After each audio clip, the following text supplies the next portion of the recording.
Mark Smelly Bell here, and I'm here responding to Mike Mutzel and what he has said about sugar fasting, the sugar diet. A lot of influencers are making videos on this. This is a hot topic. I first off want to say and make it very clear that I am friends with Mike. There's going to be no personal attacks. There's not going to be any BS going on. And I love the guy. We've worked out together. We've broke bread together. We've hung out before. Awesome guy, awesome family man, nothing but respect. And also, he has a great YouTube channel that has absolutely incredible information, especially when it comes to nutrition. So he really does know what he's talking about. But maybe, maybe, even though he knows what he's talking about most of the time, maybe I don't agree with some of what he says about sugar fasting. Without further ado, let's just dive right into it. If you can play it, Ryan. And 30-40 grams of sugar. They might have a soda like a Mountain Dew. I have 8 employees, and many of them who are not health aligned, they have Mountain Dew and Pepsi during the day. And I will tell you, their body composition is not remarkable, with all due respect to them. And so most people have been doing something very similar to what he's suggesting in this various videos that have gone viral. So I'm not a huge proponent. I'm very skeptical that this would actually work. Now, the caveat there is I have not tried the so-called calorie deficit sugar diet, and they're recommending 600 to 800 calories, which is around 200 grams of sugar per day. I'm not going to advocate for this. I love what Mike said right there. He did say, caveat, I haven't tried the diet. That is a really important piece. That is a really important piece right there. And that's often what I'm going off of. Like, did you even try it? Like, how many people were bashing keto, and how many people have and still bash certain particular diets, but they've never tried them before. So it's like, you've never even tried this intervention. How do you know much about it? And we know that we can know a lot about it by not experiencing it. Like, that's foolish to say. Like, we know a lot about, Mars, and we never landed there, right? There's ways to study things efficiently and effectively without actually having an experience. I do want to clear some other things up, though, that he said. He's talking about 600 to 800 calories. That's what's recommended for sugar fasting, and about 200 grams of sugar. I apologize if Mike did, find this information from either myself or Cole, but I certainly am not sharing anything remotely close to that. I know from myself, and I know Cole changes things up a little bit because he really wants people to lose weight, and we're really focused on the scale. I also need to say that this is a weight loss protocol. However, it is not recommended, or at least it hasn't been recommended by myself or Cole Robinson at this point, to really try to lower calories. Like, that might be a place where some people might need to go with this, maybe, as always, right? But the idea of sugar fasting, and what intrigued me the most, was the fact that you could get yourself potentially in really good shape without some of the detrimental side effects that you normally feel from calorie counting and from kind of diving your calories downward. Sugar fasting goes in a different direction. Sugar fasting says, hey, well, we know there's a problem a lot of times with the metabolic rate. As we decrease calories, we decrease NEAT, non-exercise activity thermogenesis. We talk with our hands less, we move less, and we also, like, motivation gets zapped when we go into these caloric deficits and these caloric dives. And again, what intrigued me most was we're not trying to do that on sugar fasting. I am actually begging people to not count their calories. Do not track unless you want to track and make sure you're eating enough. Like, a lot of people, a lot of men especially, need to kick these 2,000 calorie a day diets to the curb. They're doing that with a keto diet, or they're doing that with carnivore diet. And we have to admit, there's a reason why sugar fasting came in and is blazing a trail. It's because it's effective. A lot of people have lost weight utilizing the strategy already so far. And a lot of people are coming from carnivore that were stuck. I myself was stuck, and I was looking for something new and different. And I messed around with some fasting and some dry fasting, and I messed around with some different protocols within carnivore, within some keto practices. I just wasn't finding the love that I needed from those particular diet interventions, especially in accordance to my activity levels and in accordance to what I was doing at the time, which is, some running and stuff like that. So 600 to 800 calories is not a recommendation from me, and it won't be anytime soon. I think that, again, this diet is trying to get you to increase your metabolic rate through some of the processes and through some of the cascade of things that happen when you eat sugar, and even more specifically fructose, which is just a really interesting thing. So if we can play the next clip, that would be great. Mystic that for most people this will actually be a good idea. Now Mark Bell is obviously experiencing great results. He's been training powerlifting, bodybuilding. I've worked out with him numerous times. He's very physically fit and active, and he has a large amount of lean muscle mass. So what works for Mark may not work for most people at home. Now there's something to be said about having higher amounts of carbohydrates. They do, if you have a lot of muscle mass, make you feel fuller. You're going to start to see more. What might not, what may work for me may not work for somebody else. Of course. That's really well said. However, with sugar fasting specifically, if followed correctly and if we can manipulate it from time to time, you will lose weight. I believe in it that strongly. It might take a little bit of time, but if we follow it, you will lose weight. You might have to schedule your meals, or you might have to tweak some things to make sure that there's weight loss. But to me, it's guaranteed weight loss. Much like we could say, like if you just didn't eat for 24 hours, the next day you're going to weigh less on the scale. Now, we don't know, where that's coming from. We don't know if that's just water weight. We don't know exactly what that is. But we do know that you would lose weight from that. Sugar fasting is a way to, like, quote unquote fast, but you're fasting with a great energy source, which is sugar. Again, that sugar is going to be a motivator for you to go in the gym and just tear shit up. You're going to be compelled to want to move more and exercise more. So I agree that the results are going to vary based off of what I do. And I take performance enhancing drugs. I mention it, I talk about it often. But this diet, this protocol is not only working just for me, it's working for thousands upon thousands of people. Now, there is a subset of people that are struggling to still lose weight when they try this intervention, and it's possible that this diet isn't for everybody.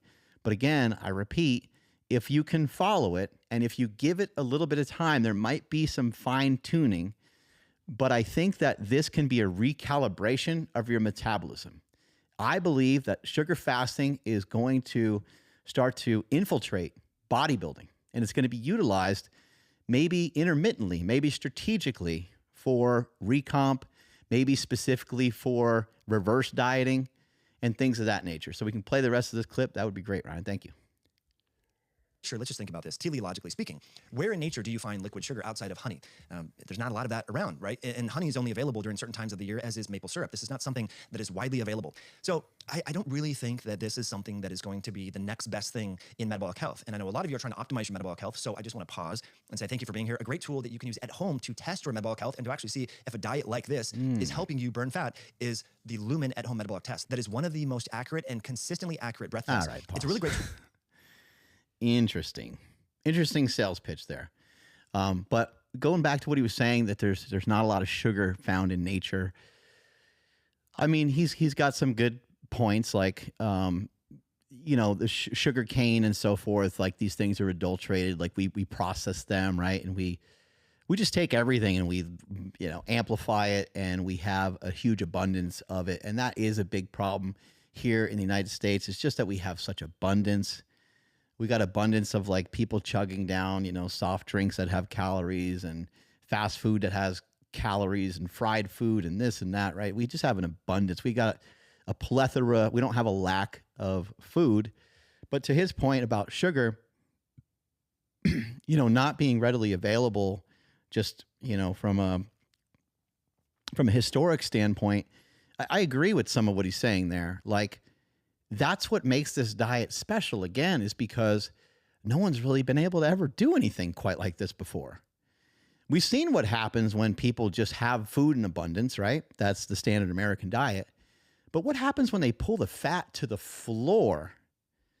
So some of what Mike is sharing is he's thinking that the standard American diet is absent of fat. or he thinks a lot of people are doing that and that they don't have a good physique. A lot of people that are, maybe seemingly cutting some fat calories here and there.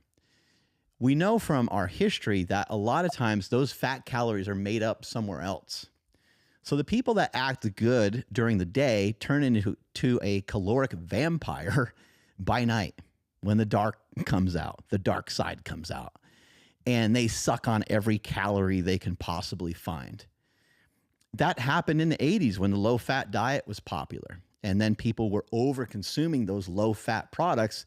And when you over-consume products that are low in fat, you then are consuming a large amount of these calories and a large volume of these foods. And the thing that had 3 grams of fat per serving now has 12 grams of fat because you ate the whole box. And I don't agree with Mike at all. That's a conversation battle that Mike's a very reasonable guy. And I think that if we went back and forth on that, I would be shocked and surprised if he didn't kind of be like, yeah, I guess you're right. Yeah, people consume a lot of fat. Is the issue in the United States people consuming too much fat, or is it too much sugar? I would say it's both. And I think that Mike would probably agree with that to some extent. But people, if you were able to wave a magic wand, you wave this magic wand and just say, you're just waving away fat grams, and you could take away, and you could make it so that each person only had 50 grams of fat within the last 365 days, 50 grams of fat per day. A lot of fat would just vanish right off of these people's body, because fat is a huge contributor to people being fatter. Obviously, there's insulin resistance, and there's a lot of other things at play. A caloric surplus, let's not forget, caloric surplus is huge. But if I could share one thing with the masses, as much as I love the low carb stuff and low carb community, I actually think there's a lot of great benefit to a lot of those diets. And I lost a lot of weight with the war on carbs. I want to make that very clear. I'm not saying that diet's shit. I'm saying that this is another awesome, viable option. And I think what the United States needs more so than anything is options. Because again, is it carbs or is it fat that's really the biggest problem? It's kind of both. We're overeating both. And so do I need a carnivore diet to disarm the level of fatness that we've gotten to? Do I need a keto diet? Do I need a vegan diet? Do I need the vertical diet? Do I need low carb? Do I need keto? Do I need, whatever, whatever diet, right? Fruitarian, yeah, you know what? We need all of them because we're in a really rough spot. People are fat and sick and nearly dead. Remember that movie where they were making up smoothies and all that kind of stuff with produce and all that kind of stuff? Interesting film and interesting information in that film that kind of stands the test of time. You can lose tremendous amounts of weight when you commit to, liquid diets, or you commit to, mainly eating fruits and vegetables. Now, doing fruits and vegetables in perpetuity, I don't think is a good idea. I don't promote any of that. I don't believe in that. I believe that we need fats. I believe that they're really critical.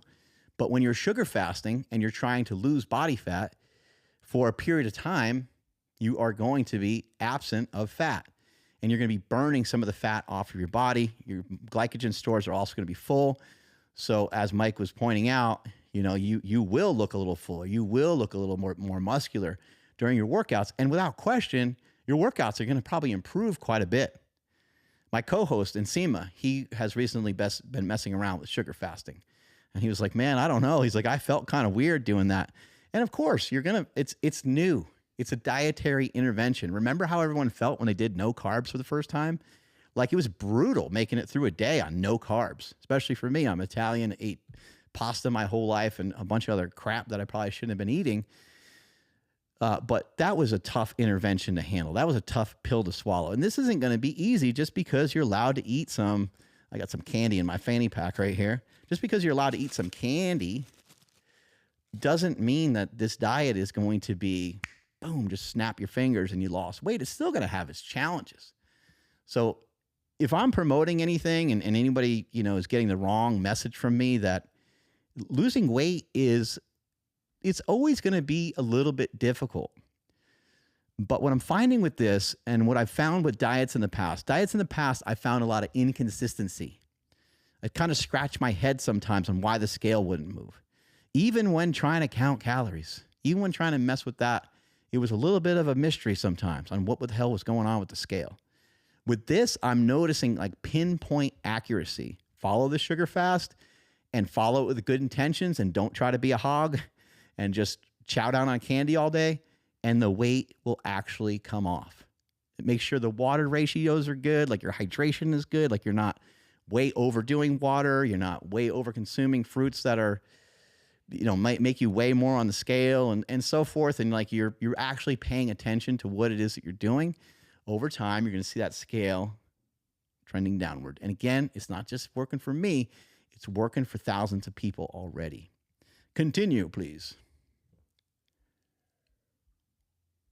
They have are the very foods that proponents of the so-called sugar diet are advocating. Most people are not eating exorbitant amounts of fat. They're having highly processed forms of sugar, from sugar in yogurt, sugar in sugar-sweetened beverages, soda pops, or Starbucks, or boba tea. There's all of these things going on.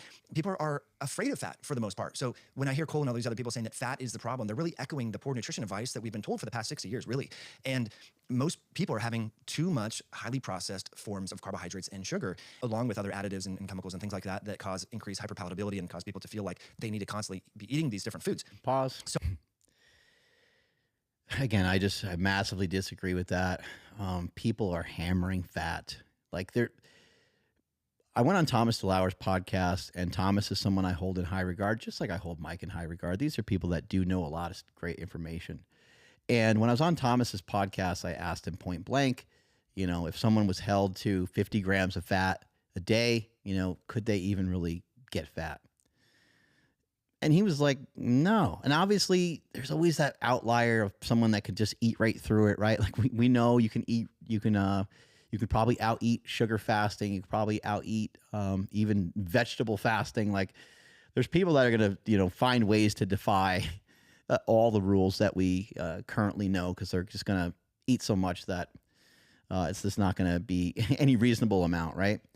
But I think, in this case, I don't want to vilify fat. I don't want to make people scared of fat. But if you're trying to lose fat, pulling fat out of your diet really pulls out a lot of calories. It pulls out a lot of calories. And then also in this scenario, again, you get to do something. What he's mentioning earlier about the sugar not being readily available, I think we're in a time right now where this is like a mutant diet that fell out of the sky from like an alien, because stuff is so readily available, which is usually a negative. Because we have such a plethora of food, it's usually a negative. But now it might be a positive, because now we can just eat a lot of sugar and have the scale still drop. So we can eat with enough frequency and enough volume to the point where we're full enough to make it through the day. But not only are we making it through the day, and from an energy output standpoint, we're thriving like crazy. People have not been able to do a diet like this in the past.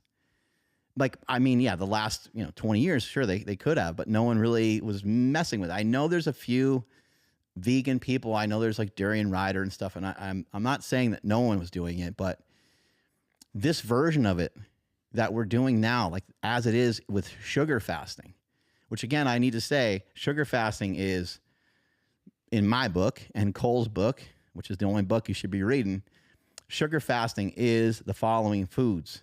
It's fruit juice, maple syrup, honey, sugar, candy. It's 6 different things. And if it's not those things, it's not sugar fasting, which again is okay. You can call it whatever you want from that point. You can call it the sugar diet. And that's where you maybe would have, to break your sugar fast, you would either once a day or once every couple days break your sugar fast with a lean meat and a starch. If you're trying to keep the weight loss, but also keep the muscle mass, that might be a practice that you utilize every other day to get those proteins in there. And or maybe even every day. And then you slip in a 24-hour sugar fast periodically. That would work awesome. Some of the idea behind some of this is that when you stay in this sugar fasted state and you're only going off of these simple sugars and you're not disrupting the pattern with starches and protein, that you're going to get an accelerated benefit over time. Kind of like, we know that if you fast for like 16 hours, it feels pretty cool. But if you make it to like 36 hours, you feel like you're kind of launched into this other world. A very similar thing is happening with sugar fasting. And one of the only ways to feel it or know about it is to actually try it. But we haven't had a time period where you can just walk to your fridge, dump a bunch of blueberries that are, frozen or fresh into a big ass blender, throw some apple juice or pineapple juice in there, throw some mangoes in there and blend that bitch up. Maybe throw some honey in there and have a shake that's 1,000 calories. This is kind of the first go around of eating like this and eating to this degree. And it's interesting. It's a really cool opportunity for this, just amazing, I guess, what I'll call sugar experiment. So just back to him, talking about how he thinks that people eat this way in America. They just don't. They don't. To me, so I guess low and high, we got to define some of that, right? To me, low fat would be anything under 50 grams.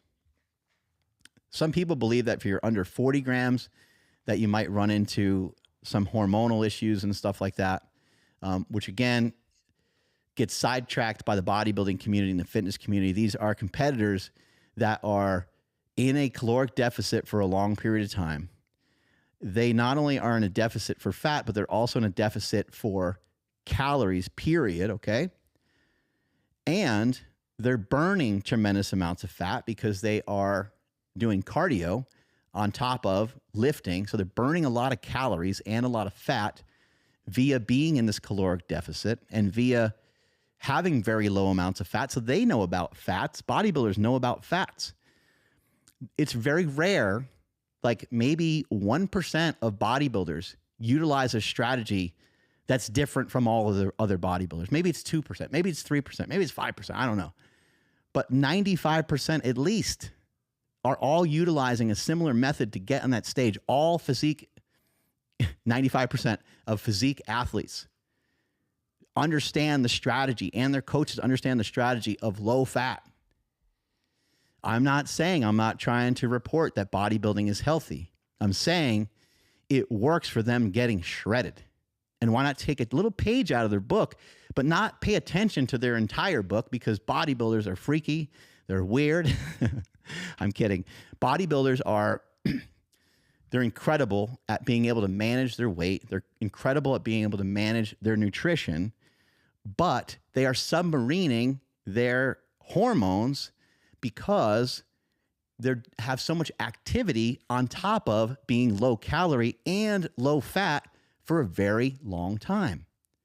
Guess what else they might pull down? They might pull down their carbohydrates too if they need to. If the guy or girl looks fat, and a coach will be like, hey, we pulled the fat down to 30, but now we got to pull the fat down to 25, and we got to pull the carbohydrates from 200 down to 100. And now you're eating this little measly tiny thing of rice, and you're like, why do I even bother? This just sucks. And so I think when we get out of that diet and we get away from bodybuilding and we make up a program that can potentially allow you to get close to, or potentially even look as lean as some of these men and women that get on stage, but the energy supply is there via the simple carbohydrates, the simple sugars. Well, now we might have a marriage of diet that is absolutely amazing, because now it doesn't matter if you're doing your cardio. Now it doesn't matter if you're lifting heavy. Now it doesn't matter as much if you're doing your posing routine and all those things, because we now have a really good energy coming into the system. And bodybuilding aside, even if you're just a regular person, this diet is going to be super effective, even if you're not insanely active, which I think Mike makes some points about that coming up. But I wanted to hammer that home to you. Bodybuilders, it's cool to steal a little page out of their book, but don't go reading the whole book, because they are putting themselves in a highly stressful state via being locked in to doing what they're doing for not just like a week or two, doing it for 18 weeks, 16 weeks, 12 weeks, depending on how fat the guy or girl is going into that. They might need to diet even longer. It depends on the particular situation, but they're just going low on everything almost. And then they feel like they're running on fumes and feel like they feel like crap. But this diet is not like that.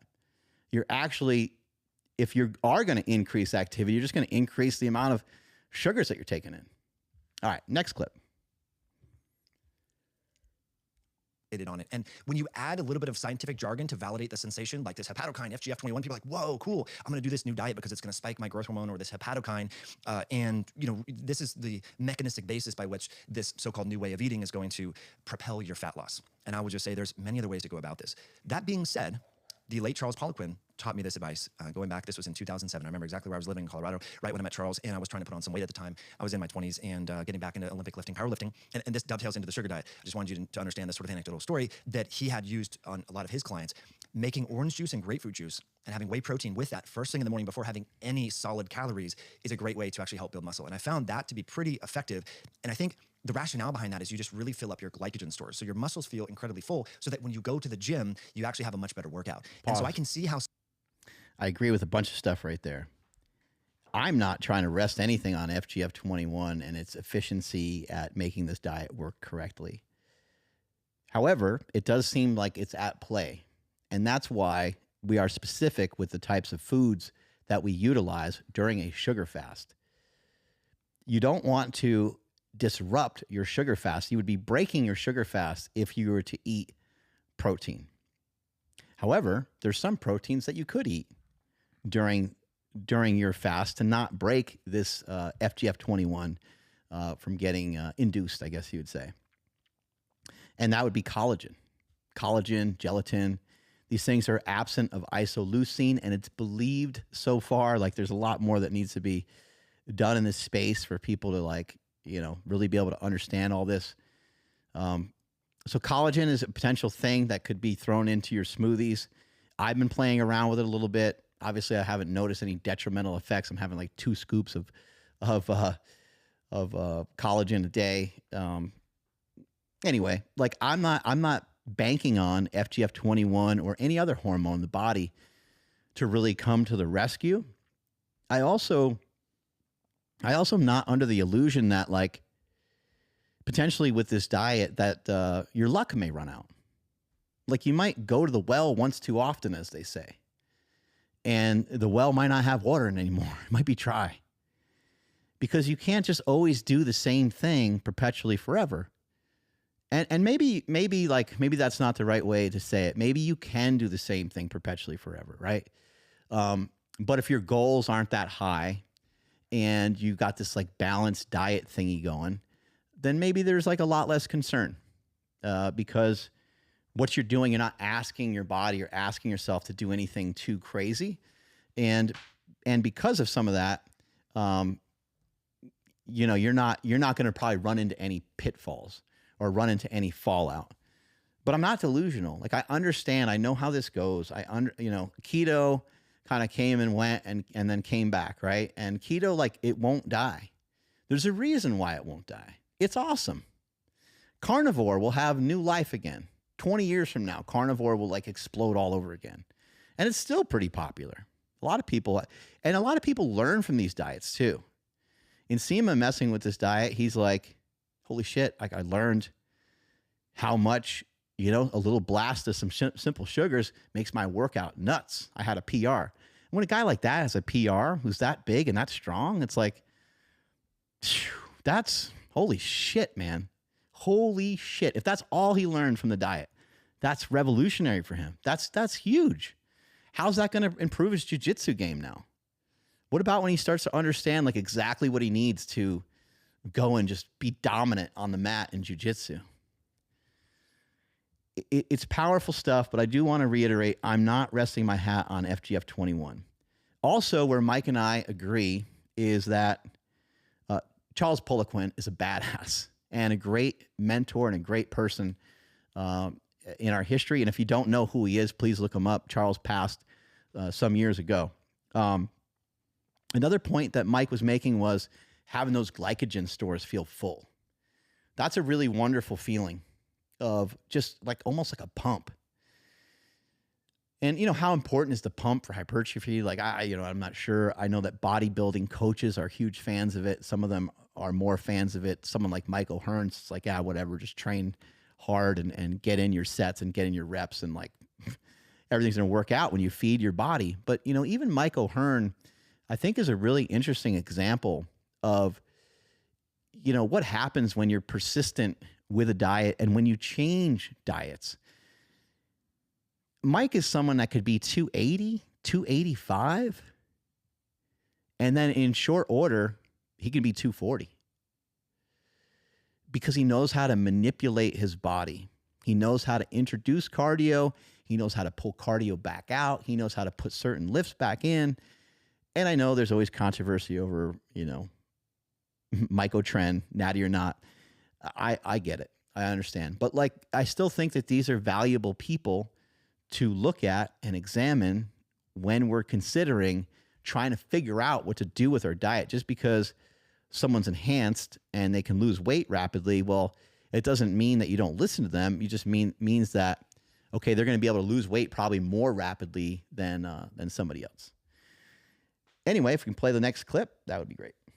Some people, especially if they're already muscular and they lift weights and they're lean to begin with, if they start their day with a lot of sugar, say from fruit or honey or fruit juice, for example, and they fill up those glycogen stores, and so their muscles, because if you don't have a lot of lean muscle mass and you have a lot of liquid sugar, that's probably just going to fill up the hepatic glycogen stores and maybe be converted into fat or, you know, just raise postprandial glucose levels and cause some of this glucose spillover. But if you have a lot of muscle tissue and you're lean, that liquid form of sucrose, glucose, and fructose and so forth will increase your muscular glucose and glycogen levels, and that will make you feel more full. And we know that water follows carbohydrates. And so this is why sometimes when people take creatine, which helps increase intracellular water, that you're going to feel fuller and more bloated, but it's not really fat, right? It's just more water. So I can see how in people who are already lean, and bodybuilders do this all the time, where they cycle their carbohydrates and they'll have really low carb days followed by high carb days, especially during the cutting phases, and they'll feel pretty shredded. A friend of mine who got me into sort of bodybuilding style workouts. Yeah, Mike he's sharp. I mean, he knows about all these different diet protocols. And again, bodybuilders are utilizing like a low-fat strategy that works really well. One thing that is probably misunderstood so far about this diet, a lot of people are believing that this is only for the lean. You know, this is only for the people that are in shape. Charles Poliquin did say, like, if you weren't under 10% body fat, you didn't earn your carbohydrate. And Charles had a good point in some of what he was saying, but he also didn't know about sugar fasting. And, you know, who knows, if he was alive today, he might think it's ludicrous, just like a lot of other people. But, you know, this is an opportunity to recalibrate your metabolism where, I don't know, I guess, you know, somebody like just like literally coming off a diet, like maybe there's a chance to recalibrate. You know, it's just... It's rare that someone tries to take an opportunity to overconsume food, you know, quote unquote, overconsume food, and do so in a way that's helping them get leaner. You know, like when I came out of my bodybuilding show, I only did one bodybuilding show, so I'm no bodybuilding expert, but when I came out of the bodybuilding show that I did, I had Joel Green help me. And Joel said, hey, you know, have a grilled cheese sandwich every day. He goes, do your normal diet, not the diet that you used the last couple of weeks for your show, but, you know, do your normal, whatever your normal food intake is. He said, do that. And, you know, still have in mind of like, you know, being in shape and stuff. But for the next week, we're going to do some grilled cheese sandwiches. And man, I got so excited. And he was like, all right, asked him, I was like, how many, you know? And so like one, you know, turned into three and so on. But that was an opportunity to recalibrate my metabolism after that show. It's not like my metabolism was totally shit, but you do diet down, and that does have some stresses, and that does have some impact on the body. And Joel, one of the reasons why Joel did that, and there's other reasons why he utilized grilled cheese, but sticking to the program here, utilizing food like grilled cheese, which kind of almost seems like junk food, is super brilliant because what did it do? What did it do? By a show of hands, it kept me from going off the rails, which happens a lot in bodybuilding. It happens a lot for physique competitors. So with the sugar diet, what's super interesting, when you're sugar fasting and you're just sticking to those simple sugars, when you come out of that protocol, like you do it for 2-3 days in a row or 5 days in a row or even 10 days in a row, where you were sugar fasting, you won't feel like you need to reward yourself with some sort of crazy meals because you've been eating all these things that are super sweet already. You've been consuming these foods that have this kind of like hedonic response when you consume them, and these foods can kind of put you in a good mood. The flavor is, just a crazy pop to the flavor. Your mouth waters a ton. So many of the same things that you would get from pizza can come from these no fat candies. It's not the same as pizza. Like, let's be real. When we add fat into things is when things get to be really amazing. But again, back to my point, I think this is an opportunity to recalibrate your metabolism a little bit. This is known and this is factual and this has been studied relentlessly. Somebody that needs to be somebody that's trying to lose weight. Sorry, everybody. Somebody that's trying to lose weight, and they need to be at 1,800 calories a day to lose weight. You could take that same person and you could assist them over time. Maybe it takes a few weeks. Maybe it even takes a few months, depending on the strategy. But you can take that same person and you can now have 2,000 calories be the turning point, the tipping point, where they can still continue to lose weight. Again, that might take some time because maybe we had to add some muscle mass, but like maybe we had to do a recomp. Maybe we had to feed you more food for a little while to crank that metabolism up, get that body temperature up a bit, okay? And then bring the calories back down, and maybe we not only recalibrated the metabolism, but we recalibrated our insulin sensitivity. It's a huge factor. If you have some insulin resistance, it's going to be easier to gain body fat. And also recalibrating and recomping the body, pulling little amounts of fat off while having a little bit more muscle mass. And maybe you go through different stages where you put on a little bit more muscle mass and you put on a little bit of chub. But as you're doing that, it's like a little bit of muscle mass and a wee bit of chub, a little bit of muscle mass and a wee bit of chub, right? And then you reverse that the other way. You get like a chunk of fat to come off with a wee bit of muscle. Like that, you are going to lose muscle. And I repeatedly say this and state this, and there's ways to mitigate it to where it can probably represent a very small percentage of the tissue that you lose. But you're not just going to be losing body fat on any diet that you choose.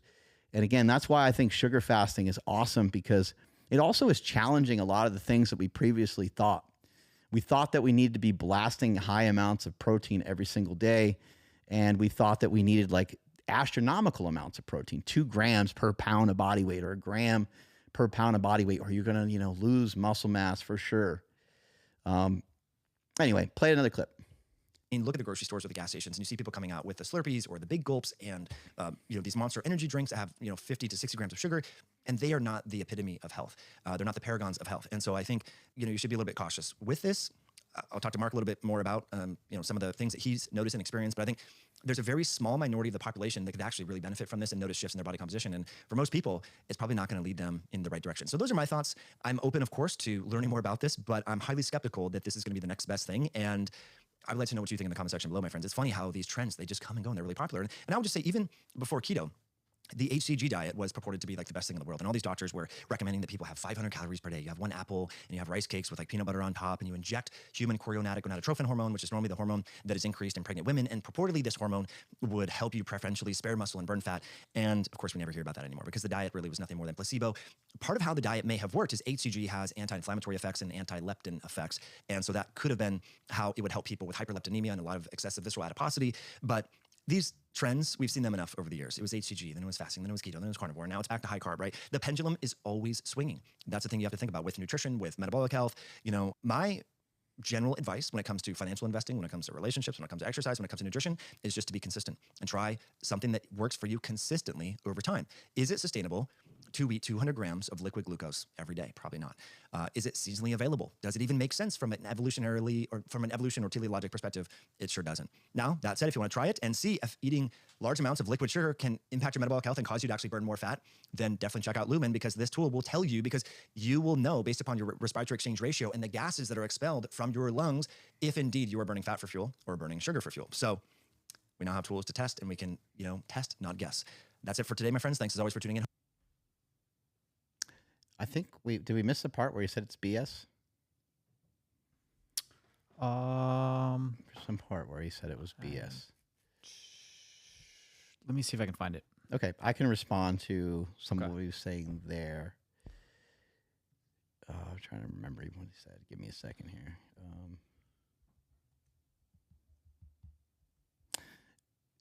So right there, Mike talking about, whether it's sustainable or not. Yeah, the verdict's out on that. Is this the next best thing? I'm not even really sure. Like, it's already helped a lot of people lose weight. So it's the next best thing for now, right? And then people will move on. He's right. Like this is a trend.